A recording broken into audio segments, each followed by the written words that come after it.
सड़िया पटाल अपना जरिया तो सड़िया फिर से पहिरे के पड़। अभी भी इस गाने का जलवा कम नहीं हुआ है। जी हाँ दोस्तों, आपका स्वागत है मेरे चैनल ऑसम भोजपुरी पर। वीडियो को पूरा देखिएगा।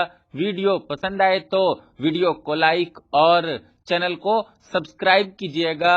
दोस्तों, पवन सिंह का सड़िया गाना, जिसे लगभग 4 महीना पहले रिलीज किया गया था आदिशक्ति फिल्म्स यूट्यूब चैनल से।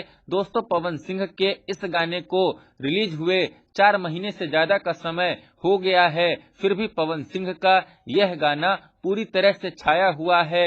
यूट्यूब से लेकर इंस्टाग्राम तक पवन सिंह के इस गाने का खूब जलवा है और लगातार पवन सिंह के इस गाने पर व्यूज तेजी से बढ़े जा रहे हैं। और आज दोस्तों, आदिशक्ति फिल्म्स यूट्यूब चैनल पर पवन सिंह के इस गाने पर 153 मिलियन व्यूज कंप्लीट हो गया है।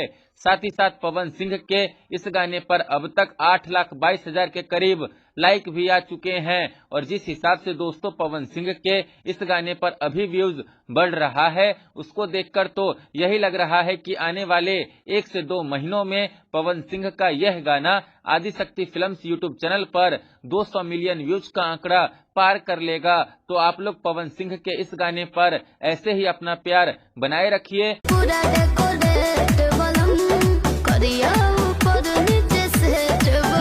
और पवन सिंह के इस गाने को जल्द से जल्द आदिशक्ति फिल्म्स यूट्यूब चैनल पर 200 मिलियन व्यूज के क्लब में शामिल कीजिए। धन्यवाद। खैर, फिर मिलते हैं दोस्तों किसी नए वीडियो में। वीडियो पसंद आए तो वीडियो को लाइक और चैनल को सब्सक्राइब कीजिएगा।